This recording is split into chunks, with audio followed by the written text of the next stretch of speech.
सेवेकरांचा सहभाग घ्यावा नोंद. आता इतर जण जे ग्रुपवर राहतात, आम्हाला काही सेवा असली तर सांगा, गावात सरळ रिकामी आहे, त्यांना ड्युटी नाही काही नाही असं बऱ्याच जणांना वाटतं. हरकत नाहीये, त्यातलं जी भावना आहे त्यातले जे मर्म आहे ते समजून घेतलं पाहिजे.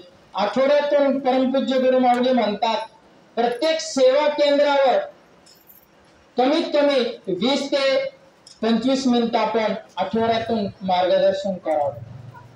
70 वर्षापासून ह्या स्वामी समर्थ सेवा मार्गामध्ये प्रति गुरुवार आणि रविवार स्वतः मोरेदादा मार्गदर्शन करायचे, प्रश्नोत्तर करायचे गुरुवार रविवार.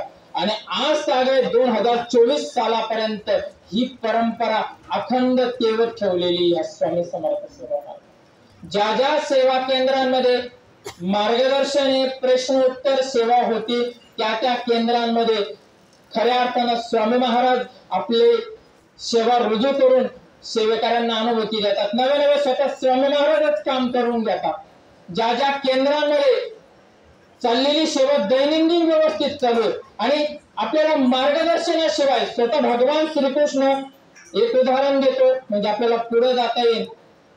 महाभारताचं युद्ध झालं आणि या महाभारताच्या युद्धामध्ये तुम्ही बघितलेलं असेल ज्यावेळेस कौरव आणि पांडवांचे युद्ध होतं आणि युद्ध असताना समोरासमोर आपले प्रियजन पुढे ठाकलेले होते युद्धासाठी, आपले भाऊ होते.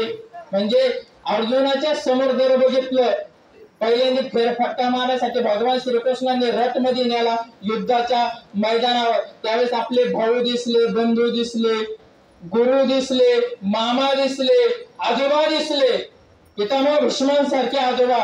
अगदी महाभारतामध्ये उल्लेख आहे आणि भागवतामध्ये उल्लेख आहे भगवान श्रीकृष्ण काय म्हणत होते.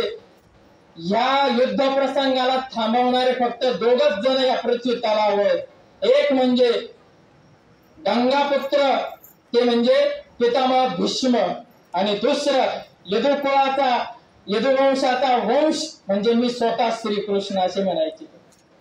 महाभारतासारखं युद्ध थांबवण्याची ताकद फक्त दोघांमध्ये होते असं महाभारत ग्रंथ सांगतो. आणि त्यामध्ये पितामह भीष्म आणि महाभारतामध्ये सांगत असताना असं सांगितलेले अरे अर्जुना माझ्या मनामध्ये एकच शल्य उभं राहतात आणि एकच गोष्टीची मला कायम काळजी वाटते का माझं कुठलंही कर्म कर्तृत्व कार्य लीला करत असताना मी भगवान पितामह भीष्मांच्या नजरेतून खाली आलो नाही पाहिजे. पितामह भीष्मांच्या नजरेतून खाली नाही आलो पाहिजे असे पितामह भीष्म सुद्धा प्रति पक्षामध्ये उभे होते. आणि उभे असताना मी युद्धच करणार नाही, मी आता काहीच करणार नाही. स्वतः भगवान श्रीकृष्ण अर्जुनाच्या सोबत होते पण तरी पण अर्जुनाच्या मनामध्ये जे प्रश्न निर्माण झाले, अर्जुनाच्या मनाची जी स्थिती निर्माण झाली, अर्जुना पुढे जो पेच प्रसंग उभा राहिला अशा वेळेला मार्गदर्शन करावं लागलेलं. सांगत असताना हो म्हणता म्हणता 700 योगा निर्माण झाल्या. जोपर्यंत मार्गदर्शन नाही तोपर्यंत प्रगती होत नाही.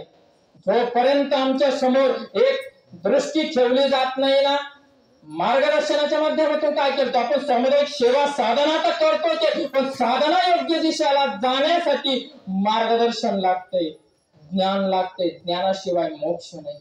ज्ञानासारखं पवित्र काम नाही. भगवद्गीतेमध्ये सांगितले न सदृश्यम पवित्रम ज्ञानम, ज्ञानासारखं पवित्र दुसरं काही नाहीये. माझ्याकडे शुद्ध ज्ञान आहे का, मी भक्ती करतोय, मी सेवा करतोय, स्वामींची सेवा करतोय पण त्याबद्दलचं ते ज्ञान आहे का माझ्याकडे. ठीक आहे सुरुवातीला सर्वांचाच प्रवास अज्ञानातून चालू होतोय पण आम्ही 10 वर्षापासून सेवेकरी, आम्ही 15 वर्षापासून सेवेकरी. इथं वर्षांचा प्रश्न नाहीये पण आज आम्हाला वाढदिवस साजरे करायला लावला तर आम्हाला केंद्राच्या पद्धतीने वाढदिवस साजरे करता येत नाही. आम्हाला माळजप करायला लावला, माळजप करता येत नाही. आम्हाला काळ भैरवाष्टक म्हणायला लावलं, हवन करायला लावलं तर आम्हाला हवन जमत नाही. आमच्या घरामध्ये नवीन देव आणलेले, नवीन देवांची प्राणप्रतिष्ठा कशी करावी 30-30 वर्ष आपलं होऊन जात आम्हाला माहिती नाही का. याचं कारण एकच आहे जे आमच्या अभ्यासातून आम्हाला जे लक्षात आलेलं आहे, मार्गदर्शनाचा अभाव. आम्ही सेवा करतोय आम्हाला माहिती आहे पण आम्ही योग्य मार्गदर्शन नसल्यामुळं आम्हाला त्या विधींना मुकावं लागतं, दुसऱ्याला विचारावं लागतं. कशासाठी विचारायचं? तिला बरेच जण आपल्या सेवा केंद्रामध्ये आजाराचे प्रश्न येतात, काही बाह्यबाधेचे प्रश्न येतात, काही मानसिक विकृतीचे प्रश्न येतात. त्यांना आपण सांगतो, अहो तुम्ही एक नारळ उतारा करा, दही भात उतारा करा. मग ते सेवेकरीच विचारतात, कधी कधी विचारण्याबद्दल दुमत नाहीये, पण आपण किती वर्षापासून येतोय आणि आपल्याला सेवेकरीला उतारा करता येत नाही. आम्हाला सांगता का उतारा? आपण उतार्याचं मार्गदर्शन केलं, उतार्यावर लाईव्ह आपण त्याचं डेमॉन्स्ट्रेशन घेतलेले, इथं प्रात्यक्षिक घेतलेले, उतारे कसे करावे, हात कसा वागावा, या सगळ्या गोष्टींची आपण घेतलेले. ज्ञानाशिवाय होणार नाहीये. ही जी ज्ञानाची सुरुवात आहे, ज्यांच्याकडे ज्ञान आहेत ना ते स्वामींच्या अधिक जवळ जातात. ज्ञान असेल, कारण भगवान श्रीकृष्णाने सांगितले, माझ्या जवळ जर यायचं असेल ना, माझ्या जवळ जर कुठली विभूती असेल ना, ती बुद्धिमत्ता भगवंताच्या सर्वात जवळ. बुद्धिमत्ता बरं का, तेज, बुद्धीतलं तेज. आणि बुद्धीतलं तेज सातत्याने जर आपण मार्गदर्शनातनं, ग्रंथ म्हणजे काय करतात, तो आपल्याला मार्गदर्शनात करतात. आणि स्वतः भगवान श्रीकृष्ण सोबत असून स्वतः मार्गदर्शन करावं लागेल. मार्गदर्शन त्या सेवेला आपण कमी लेखू नये. गेले अनेक वर्ष वैयक्तिक माझा अनुभव जर सांगायचा झाला तर गेले 18 ते 20 वर्ष या सेवा मार्गात झालेले लहानपणापासून. पण कुठंच प्रशिक्षण कुठल्याच गोष्टीचं घेतलेलं नाही. याज्ञिकीचं सोडलं तर ते पण आमच्या मूळ केंद्रावर घेतलेलं आहे. अजून दिंडोरीला, त्र्यंबकला तर ते प्रशिक्षण पण नाही घेतलेलं. पण या मार्गदर्शनातून अनेक प्रश्नांची उत्तर झाली आहे. आपण हस्तशास्त्र कळायला लागलं, ज्योतिषशास्त्र कळायला लागलं, वास्तुशास्त्र कळायला लागलं, देवघर देवारा कसा असावा तो कळायला लागला, कुलधर्म कुलाचार काय असतात त्याच्याबद्दल माहिती मिळाली, ते कळायला लागलं.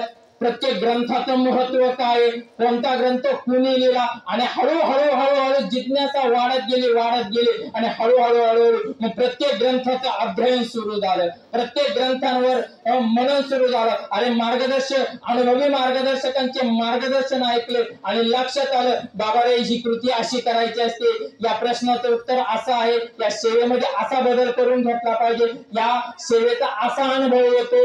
अनेक अनुभवातनं, अनेक मार्गदर्शनातून एक असा पिंड तयार झाला. आता मात्र कोणाला विचारायची आवश्यकता नाही. आता मात्र कोणालाही विचारायची आवश्यकता नाहीये. पण मला कळालं, इथं कुणी मार्गदर्शन करतं ते परमपूज्य गुरु माऊलींच्या आशीर्वादाने. आणि गेल्या अनेक 2 वर्षाचा इतिहास आपल्याकडे युट्यूबला सर्व मार्गदर्शन आहे. अजूनपर्यंत झालेलं मार्गदर्शन आपण रिपीट केलेलं नाही, झालेल्या विषयावर मार्गदर्शन रिपीट नाही. आणि या मागे खऱ्या अर्थाने स्वामी महाराजांची ऊर्जा आहे.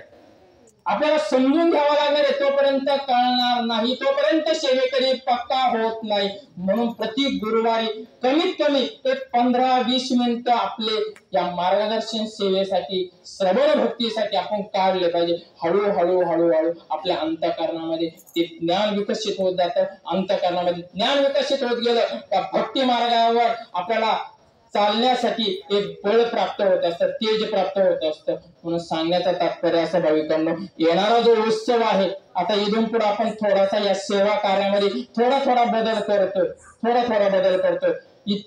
आजपर्यंत 2 वर्षामध्ये आपण इतरांपर्यंत पोहोचण्याचा प्रयत्न केला. आता आपल्याला इतरांपर्यंत पोहोचायचं नाही. ज्या दिवशी निवारा केंद्राचे 2-2.25 वर्षापूर्वीचे आमच्याकडे फोटो जर तुम्ही बघितलं तर मोजून 10-20 सेवेकरी असायचे. जेव्हापासून आपण सर्वांनी सहकार्य केलं, इथं स्वच्छता निर्माण झाली, इथं त्रिकाळ आरत्या व्यवस्थित चालूच होत्या, पण आता आरत्यांमध्ये थोडीशी शुद्धता निर्माण झाली. त्यानंतर हवन सेवा गेल्या 2 वर्षापासून एवढं काही नित्यनैमित्तिक हवन होतं ना, असा एक दिवस दाखवून द्या तर ज्यावेळेस हवन सेवा खंडित झालेली, एवढं छान पद्धतीनं. आणि त्याचं हो म्हणता आज जवळ आपल्या व्हॉट्सअप ग्रुपला 950 सेवेकरी जॉईन केली. ज्या दिवशी आलेलो होतो त्या दिवशी 150 सेवेकरी होते. हो म्हणता आपण इतरांपर्यंत पोहोचलो. त्यांना केंद्र माहिती नव्हतं, निवारा केंद्र माहिती नव्हतं. इतरांपर्यंत आपण निवारा केंद्र कुठं आहे, काय सेवा चालतात, या सगळी माहिती आपण इतरांपर्यंत पोहोचवली. बाबा रे एकादशीची सेवा ग्रुपवर टाकली असेल, बाबा रे अमकी सेवा ग्रुपवर टाकलेली असेल, सर्वांकडून त्या सेवा करून घेण्याचा प्रयत्न केला. आणि इतरांपर्यंत जे गुरुमाऊली म्हणतात ना, बाबा रे तुम्ही इतरांपर्यंत जाऊन पोहोचा, आपण इतरांपर्यंत जाऊन पोहोचू. आता सर्वांना माहिती झालं. आता मात्र गर्दीसाठी काम नाही करायचं, आपल्याला दर्दीसाठी काम करायचं. आता या 1000 सेवेकरांमधून 100 जरी घडले, give me 100 Nachiketa, I will change the world, जे विवेकानंद म्हटले होते, मला फक्त तुम्ही 100 नचिकेत द्या, मला हजारो लोक नका देऊ, 100 नचिकेत. नचिकेत म्हणजे काय? तुम्ही जर संहिता जर बघितलं, 108 संहिता आहे, उपनिषदे, आणि त्या उपनिषदांमध्ये माझ्या मते प्रश्नोत्तर उपनिषद आहे. प्रश्नोत्तर उपनिषदामध्ये आलेली कथा नचिकेत. नचिकेत प्रचंड ज्ञानी, आणि आता ज्ञानी जर मला जर मिळाला ना, संपूर्ण जग मी आर्य करून टाकेल, आध्यात्मिक बनवून टाकेल, हे विवेकानंद सांगत होते. त्याच पद्धतीनं आपल्याला आहे ना आता थोडक्या लोकांवर काम करायचं. इथून पुढे आपण गर्दीसाठी काम करणार नाही. तुम्ही आला तर आनंद आहे, गेला तर टाटा आहे. गुरु माऊलींनी दिला हा ज्ञानरूपी वसा, आम्ही चालवू हा पुढे वारसा. तुम्ही आला तर आनंद आहे, गेला तर कार्य मात्र काही कमी होत नाही. पण हा वसा आता व्यवस्थित पद्धतीने आपल्याला पुढच्या पिढ्यांच्या हातामध्ये द्यायचा. मग आता येणारा व्रत कोणतं आहे? येणारे 2-3 व्रत आता समोर येत आहेत. येत्या शनिवारी कालभैरव जयंती. कालभैरव जयंती संपली तर अमावस्येची सेवा राहते आपल्याकडे भैरव चंडी 6 वाजता. त्याचा काही कुठलाही मेसेज पडणार नाही. त्यानंतर दुसऱ्या दिवशी मार्गशीर्ष 1 ते मार्गशीर्ष 6 पर्यंत आपलं मल्हारी षडनवरात्र चालू होतं. षडनवरात्र 6 दिवस मल्हारी, मार्तंड, भैरव हे घटी वाजतात. कुलधर्म कुलाचारातला हा एक प्रकार आहे. तो संपतो 9 डिसेंबरला आपली श्री दत्त जयंती सप्ताह, अखंड नाम जप यज्ञ सप्ताह चालू होतो. तो त्याची तारीख आहे 9 डिसेंबर ते 16 डिसेंबर. 16 डिसेंबरच्या दिवशी त्याची सांगता होईल. 15 डिसेंबरला दत्त जयंती आहे. असा 3-4 सेवेची मोठी पर्वणी आहे. त्यावेळेस आपण ज्यांनी ज्या पद्धतीने नावं दिलेली असेल त्या पद्धतीने त्या बसण्याची आपण व्यवस्था करणार. प्रहर सेवा सर्वांची झालीच पाहिजे. गुरु माऊली म्हणतात आपली या सप्त्याच्या कालावधीमध्ये हा तपश्चर्याचा काळ आहे.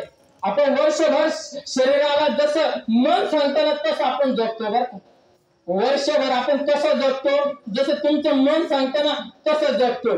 9ला उठायचं, 8ला उठायचं, मग संकल्प केलेले राहतात. उद्यापासून येणार सकाळी 6ला उठून येणार, पहिल्यांदा स्नान करायचं, नंतर नित्य सेवा करायची, मग सगळं करायचं. गजर लावून द्यायचा, सगळं करता, 7 अलाराम वाजवतो आणि मनच सांगतात ते तू बंद कर. 6 लई झाले लवकर, थोडस उठून पाहता लय अंधार आहे. ते मन आहे बरं, मन तुम्हाला नाचवतं. मन तुमच्याकडून सर्व कामं करून घेतात. हे मनच करून घेते. हे मन फार शक्तिशाली. गीतेच्या 2ऱ्या अध्यायामध्ये सांगितलेलं भगवान श्रीकृष्णांनी आणि अर्जुनाचा संवाद चालू असताना अर्जुनाला म्हटलं, अरे बाबा तू माझ्या ठिकाणी मन लाव, म्हणजे ना माझ्या ठिकाणी मन लावलं का तुझे सगळे प्रश्न मिटतील. कारण मना कारण एवं बंध मोक्ष योग, हे उपनिषदातलं वाक्य. मना कारण एवं बंध मोक्ष. अरे मन तुझ्या कारण आहे बंधाचा आणि मोक्षाचा. अरे मन पहिले व्यवस्थित कर. त्यावेळेस भगवंताला अर्जुन म्हणतो, देवा 21 मी सूर्याची गती थांबवेल, 21 पृथ्वीची गती थांबवेल, 21 दिवसाची रात्र, रात्रीचा दिवस करे, समुद्र कोरडा करेल. अरे पण मनने माझं ताब्यात येणार. त्यावेळेस तिथे फार सुंदर म्हणतात एवं सतत युक्ता. अरे देवा, अरे अर्जुना, एका एक येत नाही बरं का मन ताब्यामध्ये. अगदी योग्यांचं आयुष्य मिळून जातं, हे मन ताब्यात येत नाही. आणि ते तुझ्या काही 1-2 दिवसांना येईल नाही. आयुष्यभराची साधना करावी लागते. आयुष्यभराची साधना करावी लागते. गौतम बुद्ध, महावीर जे म्हणताय ना, ही एकदम खरं. ज्यानं मन जिंकलं त्यानं जग जिंकलं. म्हणून हे मनावर, आणि वर्षभर तुम्ही 365 दिवस मनानच जगतात.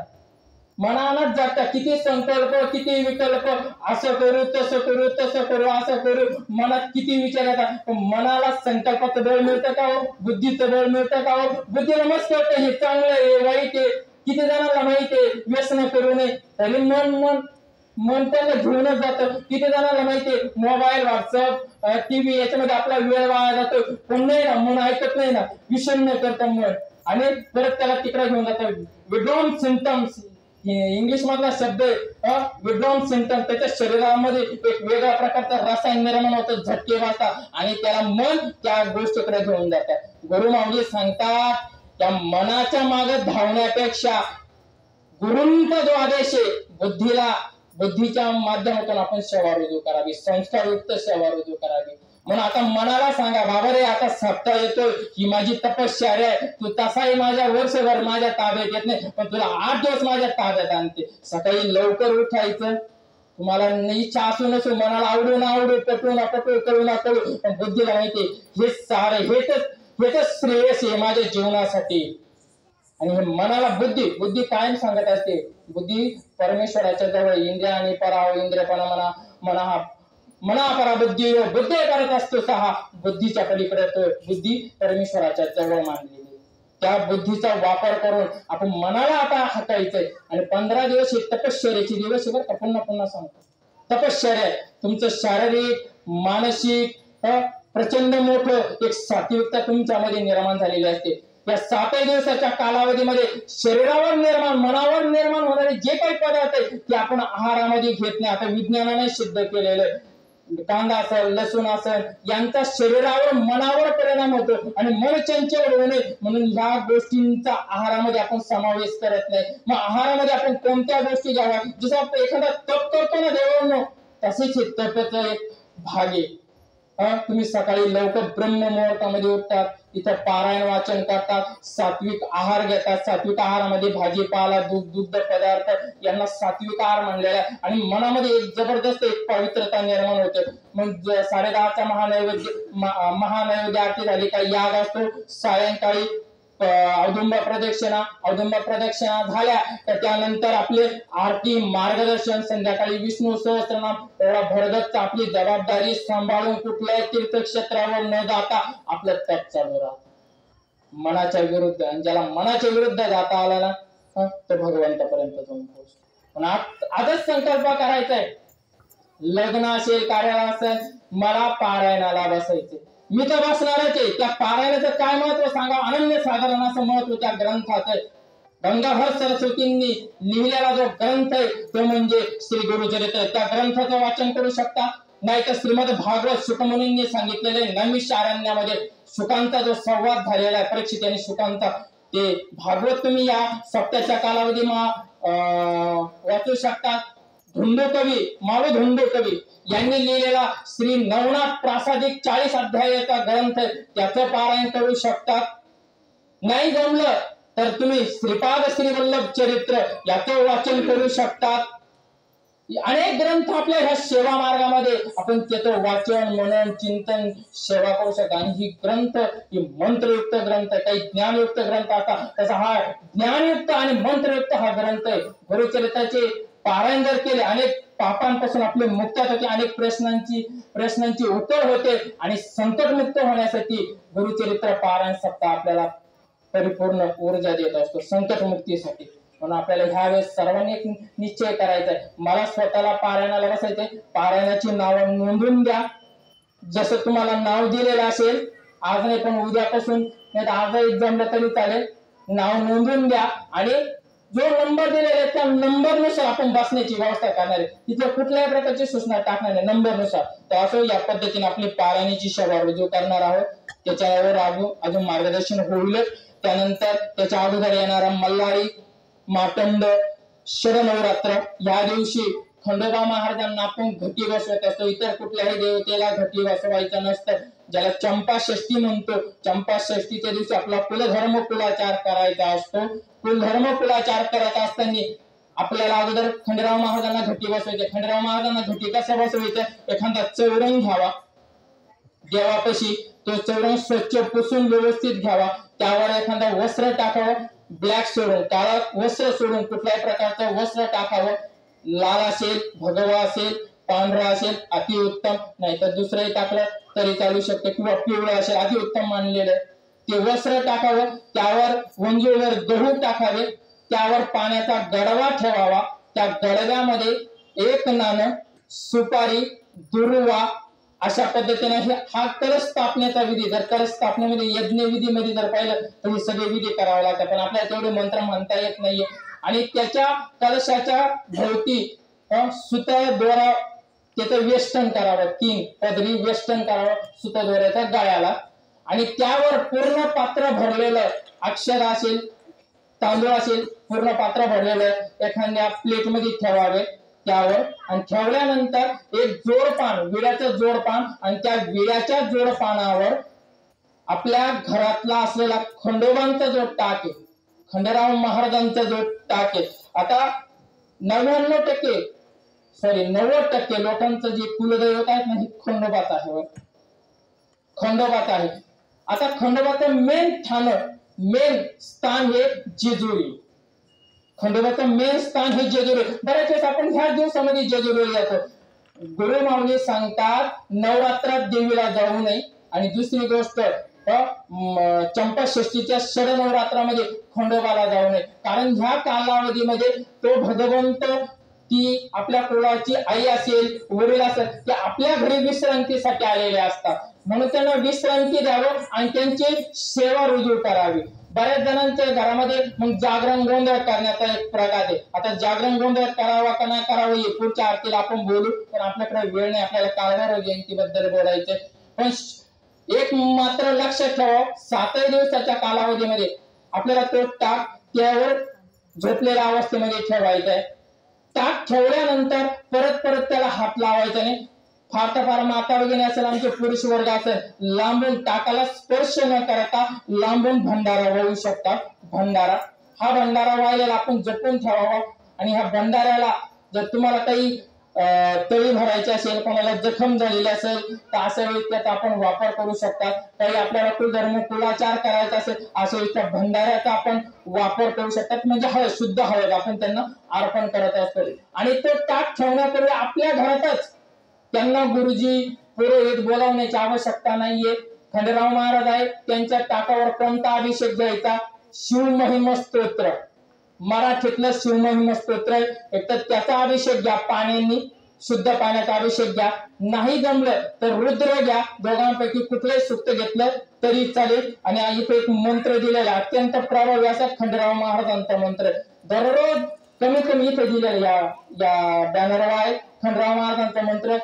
तो मंत्र कमीत कमी 1 माळ म्हटला पाहिजे. आणि मल्हारी मार्तंड भैरवांबद्दल असं सांगितलं जातं, हे अद्वैताचं प्रतीक आहे बरं का.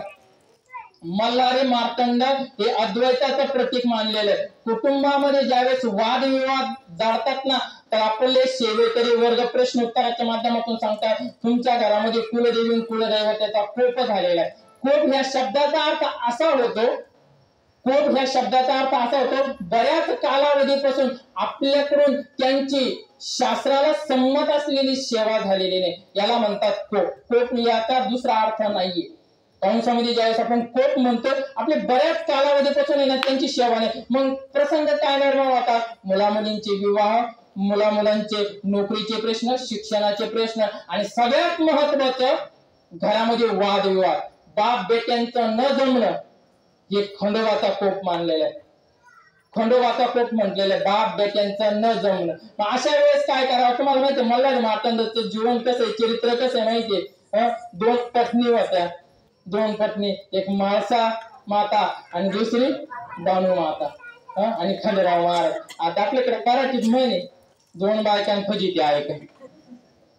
आपले पण नाही होणार शक्य. देवदेवाच्या जागी आपण आपल्या जागी, आपण नका विचार करू देवाने 2 बायका त्याला मग मी अजून एखादी केली तर चालाय का? मग त्यांना सांगावं वाटतं भगवान शिवांनी ना हलाल विष पिलं, तुम्ही घ्या यंदा सरपट, नाही तर रोग घेऊन पहा, तुम्हाला पचलं तर मग 2 बायका करा. आणि असं चालणार नाही. देवांची आपली तुलना करू नये. म्हणजे 2 बायका फजिती आहे का? आणि त्याच्यावर हे द्वैत, ज्यावेळेस द्विधा मनस्थिती, मन तुटतात फाटतात ना, अशा वेळेस भैरव स्वतः मल्हारी मार्तंड त्यांच्यामध्ये एकत्व निर्माण करतात. म्हणून ज्या घरामध्ये वादविवाद आहेत ना, अशा कुटुंबांमध्ये 7 पारायण श्री मल्हारी सप्तशती या ग्रंथाचे करावे. जो भाविक 7 पारायण मल्हारी सप्तशती या ग्रंथाचे करतो आणि 5 मुलांना किंवा एखाद्या सात्विक व्यक्तीला जर जेव घातलं, तर आपल्याला कुठल्याही प्रकारचं जागरण गोंधळ करण्याची आवश्यकता नाही, हे लक्षात घ्यावं. गुरुमाऊलींनी रेवाखंड नावाचा जो ग्रंथ आहे त्याच्यातून 700 ओव्याचा मल्हारी सप्तशती नावाचा ग्रंथ दिलेला आहे. त्या ग्रंथाचं वाचन करायचं, मोजून त्याला 1.25 तास लागतं या सेवेसाठी. या सेवेची जी सेवा आपली आहे ती आपल्या घरीच आपण रुजू करावी, अशा पद्धतीने कुलधर्म कुलाचार करावे. आणि शेवटच्या दिवशी तळी भरावी. तळी कशी भरायची आपण पुढच्या वेळेस बोलू. आणि येणाऱ्या शनिवारी, अजून आपल्याकडे 5 मिनिटं आहे, येणाऱ्या शनिवारी कालभैरव जयंती आहे. कालभैरव जयंती या उत्सवाला आपण अनन्य साधारण असं महत्व देतो.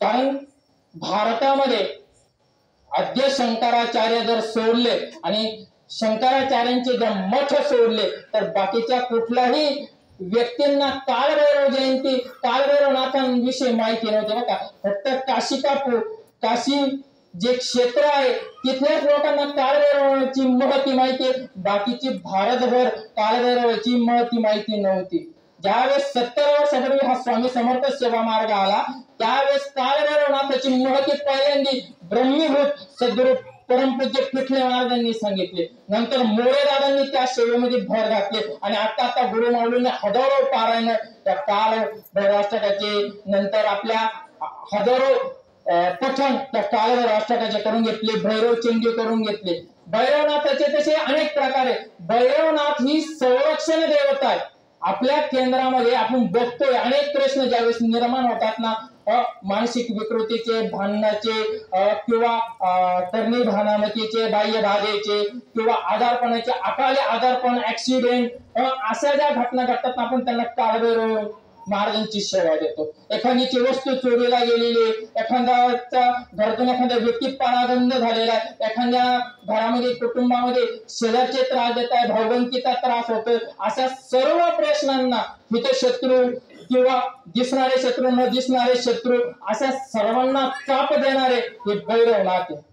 आद्य शंकराचार्य 9व्या शतकामध्ये झालेले आद्य शंकराचार्य स्वतः भगवान शिवांचा अंश अवतार असलेले त्यांनी भारत भ्रमंती केले. भारताच्या 8 कोपऱ्यांना भैरवनाथांचे मंदिर आहे आणि त्यांचे प्रमुख कालभैरवनाथ ते काशीला. हे कालभैरवनाथ आपल्या देवघरामध्ये पण आपण भैरवनाथांचा टाक ठेवतो, कालभैरवनाथांचा ठेवत नाही. कालभैरव हे त्यांचं उग्र रूप आहे. कालभैरवाचा टाक, कालभैरवाची मूर्त, कालभैरवांचा फोटो हा आपल्या देवघरामध्ये चालत नाही. कालभैरवनाथ नाही तर आपल्या देवघरामध्ये भैरवनाथाचा टाक आहे. बऱ्याच वेळेस त्यांच्या सोबत एक देवता सुद्धा असते, श्री देवता असते, असा एक टाक आहे. पण त्यांच्या टाकाचा जर ओळख परिचय करून घ्यायचा असेल देवघरातला तर सापाचं चित्र आहे. आणि तुम्ही जर वेळ असेल त्यांच्या टाकावर सापाचं चित्र आहे, ते पण घोड्यावर बसलेले. अशा पद्धतीचा टाक हा भैरवनाथांचा आहे. तो आपल्या ते सौम्य स्वरूप आहे. आपल्या घरामध्ये संरक्षण देवता म्हणून ते ठेवलेले आहे. मग हे कालभैरवाष्टक ज्यावेळेस या मार्गाला कोणालाच माहिती नव्हतं ना, कालभैरवनाथांना डायरेक्ट पिशाच्या सदृश देवता समजली जायची. जिरे कालभैरवनाथांचे ठाणं होतं ना तिथे लोक जायचेच नाही.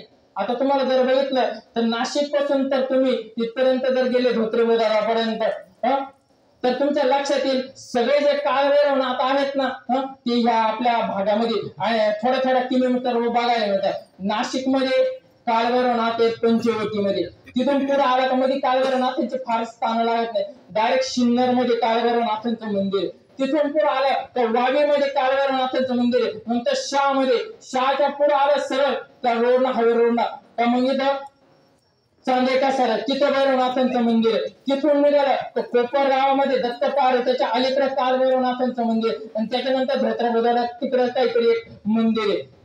म्हणजे सांगायचं तात्पर्य काय, अगदी कमी ठिकाणी कालभैरवनाथांचे मंदिर आहे. आणि मग गावाच्या बाहेर बरेचसे मंदिर, गावाच्या बाहेर बरेच जण त्यांना पिशाच सदृश देवता म्हणत होते, पण ती पिशाच सदृश देवता नाही, ती हनुमानजी सारखी संरक्षण, आत्मविश्वास, ज्ञानदान करणारी ही देवता आहे. म्हणून ह्या कालभैरवनाथांचं अतिशक्तिशाली स्तोत्र ते कालभैरवाष्टक आहे. कालभैरवाष्टक म्हणण्याची पद्धत वेगळी बरं का. अनेक मराठी भाषेमध्ये अनेक वेगवेगळ्या छंदांनी स्तोत्र मंत्र म्हटले जातात. ज्यावेळेस छंदांनी म्हटले जातात ना त्याचं अधिक महत्व वाढतं. आता कालभैरवाष्टक म्हणण्याची पद्धत बघा. श्री गणेशाय नमः. ओम देवराज सैव्यमान पावनांग्रि पंकजम व्याल यज्ञ सूत्र बिंदु शेखरम कृपाकरम नारदादि योगी वृंद वंदितम दिगंबरम काशिकापुरादिनाथ कालभैरवं भजे. ही म्हणण्याची पद्धत आहे. सात्विक भक्त असंच म्हणाल बरं का. पण आपण कधी कधी ते कालभैरवनाथांचं असं एवढं काय असं तामसी पद्धतीने म्हणतो. तामसी म्हणजे मला काय सांगायचं वाटतं, भक्त 2-3 प्रकारचे राहतात. काही राजसिक भक्त असतात, काही सात्विक भक्त असतात. सात्विक भक्तांची सेवा देवाला ऐकावीशी वाटते बरं का. राजसिक आणि तामसिक भक्तांची ऐकावीशी वाटत नाही. ते शिवतांडव स्तोत्र रावणाने वाचल्यासारखं रावणाच्याच धुंदीमध्ये रावणाच्याच टोनमध्ये काही जण होता. ओम देवराज शैलमान पावनागे पंकज व्याळ यज्ञ सत्यवृंद शेखरं कृपा. ती स्मशानात म्हणला इथं पुढे म्हणतो. आपण सात्विक भक्ते, आपण काय अघोरी माणसं आवडतो नाही, प्रेमानं म्हणावं, त्याची टोन सांभाळून घ्यावं. चामर वृत्त आहे चामर. आता मराठी भाषेतले जर कोणी प्राध्यापक वर्ग असेल त्यांना माहिती आहे वेगवेगळ्या प्रकारचे वृत्त म्हणजे छंद म्हणण्याची पद्धती. तुम्ही दुर्गा सप्तशती वाचले तर 2-3 छंद आलेले, अनुष्ठुप छंद वगैरे. तसं हे चामर वृत्त आहे. चामर वृत्तामध्ये एक शब्द लघु, दुसरा शब्द गुरु. लघु गुरु म्हणजे कोण कमी अधिक कमी अधिक कमी अधिक अशा पद्धतीनं जर कालभैरवाष्टक म्हटलं तर त्या देवतेला उपस्थितच राहावं लागतं. ज्ञानदान एक मध्ये काही विज्ञाननिष्ठ कालभैरवाष्टकावर झालेले काही अनुभव दिलेले, त्याच्यामध्ये जर्मनीमध्ये त्यांनी कालभैरवाष्टकाचे ना अनुभव घेतले. शुद्ध भाषेमध्ये जर कालभैरवाष्टक म्हटलं तर त्या जर्मनीमध्ये तो प्रयोग केलेला ज्ञानदान एक ग्रंथामध्ये दिलेलं का तिला डायरेक्ट कालभैरवनाथाची आकृती तयार झालेली. एक छोटंसं उदाहरण सांगतो, इथं थांबतो. बर त्यांना एक अनुभव सांगायचा 2 मिनिटाचा. एक छोटंसं उदाहरण सांगतो बरं का. इथे शाह कारवाडीला स्वतः कालभैरवनाथ काही दिवस राहिलेले शाह कारवाडीला. तिथे मोठं म्हणजे गाव कसं आहे ना दुष्काळी पट्ट्यातलं, पण दुष्काळी पट्ट्यातले पण ते काही कोटीमध्ये मंदिर बांधलेलं आहे. जवळजवळ 1 कोटीच्या आसपासचं ते मंदिर तुम्ही एकदा बघून या. कालभैरवनाथांचं त्या कालभैरवनाथांच्या मूर्ती तिथं भूमिपूजन करण्यासाठी गुरुमाऊली स्वतः आलेले होते. 2003 साली गुरुमाऊली स्वतः आलेले होते आणि 2009 साली स्वतः परत गुरुमाऊली मूर्तीच्या प्राणप्रतिष्ठेसाठी 2दा गुरुमाऊली आले. त्याच ठिकाणी आज शंकराचार्य आले, त्याच ठिकाणी जंगली दास महाराज आले, त्याच ठिकाणी शांतिगिरी महाराज आले. अनेक महान महान साधू महात्मे त्या कालभैरवनाथांच्या दर्शनाला आणि प्राणप्रतिष्ठेला उपस्थित होते. असं कालभैरव आणि झालं काय, तिथं आपण कालभैरवनाथाची सेवा घेत असतो. कालभैरवनाथाची सेवा घेत असताना जवळजवळ 10,000 सेवेकरी होते कालभैरवाष्टक म्हणण्यासाठी. सामुदायिक सेवा संध्याकाळच्या वेळेस केलेली सेवा ही उग्र मानलेली, अत्यंत प्रभावी मानलेली. दोषांसाठी सायंकाळी झोपण्यापूर्वी एक वेळेस आपल्या नित्य सेवेमध्ये कालभैरवाष्टक असावं. त्या नाडीवर म्हणून कालभैरवाष्टक म्हणावं. लहान मुलं असतील, नजर लागत असेल, आजारी पडत असेल, चिडचिड करत असेल, त्यांच्या डोक्यावर हात ठेवून एकदा तरी कालभैरवाष्टक म्हणावं. ज्या मुलांना नजर लागते, आजारी पडतात, घरामध्ये वादविवाद होतात, काहीतरी भास होतात, मुलं रडतात, दात खातात, अजून दुसरा काही त्यांच्या 17 पिढ्याचं डोक्यावर हात ठेवून एक वेळेस मॅक्झिमम 11 नित्य पठणानं कालभैरवाष्टकाच्या पठणानं ती देवता कृपा करते. तिला आपल्याकडे दररोज गेल्या 2 वर्षापासून कालभैरवाष्टकाचं आव्हान, आठवड्यातून 1 दिवस होईल आपण होणार या बघा त्याचा अनुभव. आणि झाला असं का असं मूर्त आहे पुढं आणि याच्यापेक्षा मोठा त्यांचा सभा मंडप आहे आणि बाहेर सेवेकरी बसलेले होते. डाव्या बाजूला महिला, उजव्या बाजूला पुरुष असे बसलेले असताना आपलं एक शास्त्री तनपुरे शास्त्री म्हणून त्याने फोटो काढले, कालभैरवनाथांचे फोटो काढले. अख्खे फोटो व्यवस्थित आले, अख्खे फोटो. पण 2-4 फोटो असे ब्लँक आले होते. मग ब्लँक आले आणि सत्य झाला तर ते देताना आम्हाला गुरुमाऊलींकडे जायचं होतं. तिथं सेवा केंद्रात आम्ही सेवा केली, गुरुमाऊलींकडे जायचं होतं. याज्ञिकीचं प्रशिक्षण पण आम्ही त्यावेळेस घेतलेलं होतं. आणि गुरुमाऊलींकडे जाताना आता रिपोर्ट बनवायचा मग आम्ही कालभैरव जयंती केली, ग्राम अभियान केलं. असं गुरुमाऊलीला आपल्याला दाखवायचं असं काय करता तुम्ही सेवा, गुरुमाऊली त्यावर मार्गदर्शन करतात. मग आम्ही ते फोटो बघत होतो आणि फोटो बघत असताना 5-6 फोटो असे ब्लँक आले, ब्लँक. आणि ब्लँक आल्यानंतर ते झूम करून बघितले. झूम केल्यानंतर लक्षात आलं ते पूर्ण अंधार आणि अंधार असताना ना त्याच्यावर असा धुराचा चेहरा आलेला आहे. धुरा आता तो फोटो नेमका माझ्याकडे नाही पण आम्ही त्याची साक्षीदार आहे. धुराचा चेहरा आला आणि धुराचा चेहरा आल्यानंतर जे काशी क्षेत्री जे कालभैरवनाथांचा जो मुखवाटा आहे का तिथून तसा धुराचा मुखवाटा आलेला आहे. ती देवता सूक्ष्म रूपाने असते. पण आम्हाला प्रूफ पाहिजे म्हणजे अनुभव तर आलाय पण शास्त्र संमत पाहिजे, गुरु संमत पाहिजे. म्हणून आपण काय केलं, आपल्या गुरुमाऊलींकडे घेऊन गेलो, त्यांचा फोटो काढून फोटो काढून गेल्यानंतर गुरु माऊली म्हटले, अरे बाबू तुम्ही 10,000 सेवेकरी जर 11 वेळेस जर कालभैरव अष्टक घेत असेल तर 1,00,000 वेळेस कालभैरव अष्टक झालं, आणि 1,00,000 वेळेस जर कालभैरव अष्टक जर होत असेल दिवसभरामध्ये हवनयुक्त सेवा तिला कंटिन्यू चालू. अनेक शाळेंची मुलं बोलून अहो म्हणे साक्षात कालभैरव नाथ होते आणि त्याचं द्योतक हे त्याचं द्योतक. अहो ज्या ज्या सेवेकरांना आम्ही कालभैरवनाथांना विनंती करायला लावली त्यांचं काम झालेलं त्या भागामध्ये.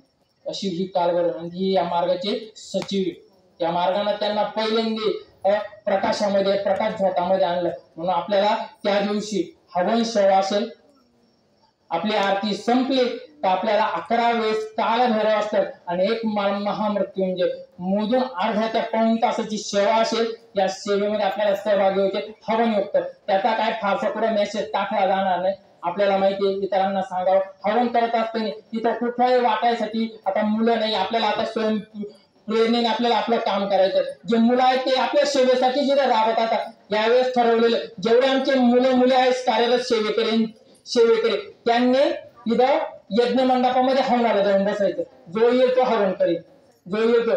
येताना हवनासाठी शनिवारी कालभैरव जयंती म्हणजे किती तारखेला शनिवार येतोय 23 तारखेला कालभैरव जयंती. 6च्या आरतीला आपला हवन चालू होईल. हवनासाठी गव्हापेक्षा थोडेसे कमी निम्म तांदळापेक्षा निम्म साखरेपेक्षा निम्म पांढरे तीळ आणि काहीतरी कणभर असं शुद्ध गाईचं तूप एवढं अर्धासा वाटी घेऊन यायचं आणि आपणच हवन करायचं आणि आपणच तिला सेवा करायचं. म्हणजे हिला कोणी वाटायला नसणार आहे आणि द्यायला नसणार आहे, एक लक्षात घ्या. कारण काय होतं आपल्या सेवेसाठी मात्र या मुलांची धावपळ राहिली, यांची सेवा होत नाही. आता इथं पुढे ठरलेलं त्या मुलांना आपल्याला प्रायोरिटी द्यायला. हे जर भक्कम तयार झाले हे तर ते येता जाता त्यांची सेवा होत नाही. मग असं झालं तसं झालं, आजारी पडला आमच्या झालं नमकं झालं. त्यामुळे त्या मुलांना पहिल्यांदा आपण प्रायोरिटी देणार. सर्वांनी याची नोंद घ्यावी. झालेली सेवा परमपूज्य गुरु माऊलींच्या चरणी अर्पण करतो. 2 मिनिटात बोलणार ते त्यांचा अनुभव सांगते आणि त्यानंतर आपण प्रार्थना घेऊ, मार्गस्थ होणार आहे. श्री स्वामी समर्थ.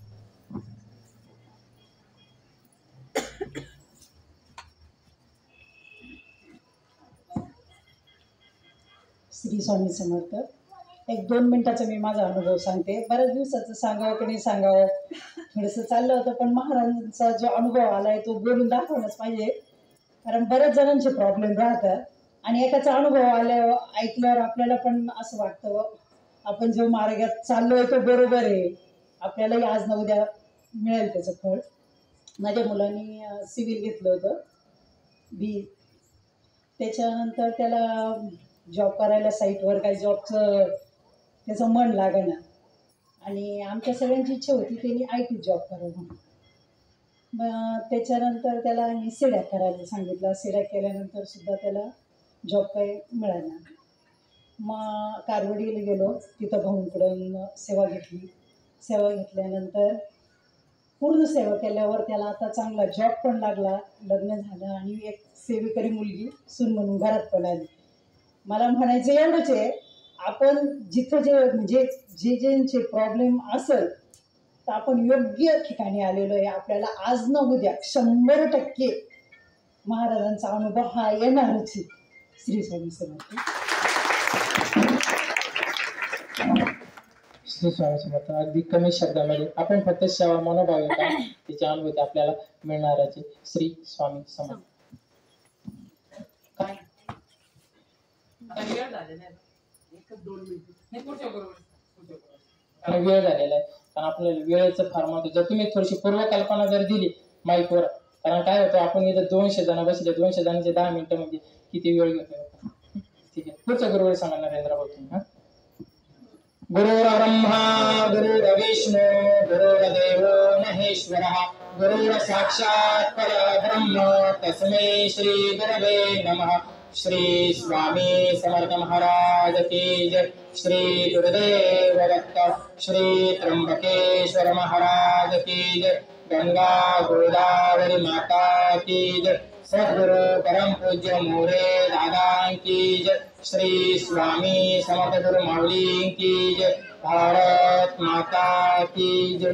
ज्यांना प्रश्न विचारायचा असेल तिथून प्रश्न उत्तराचा कागद दे. ज्यांना प्रश्न विचारायचा असेल नंबर शीट आणि मासिक अंका ज्यांचे राहिलेले असेल त्यांनी स्टॉल वरून घेऊन जा आणि आपल्याकडे दिनदर्शक आलेले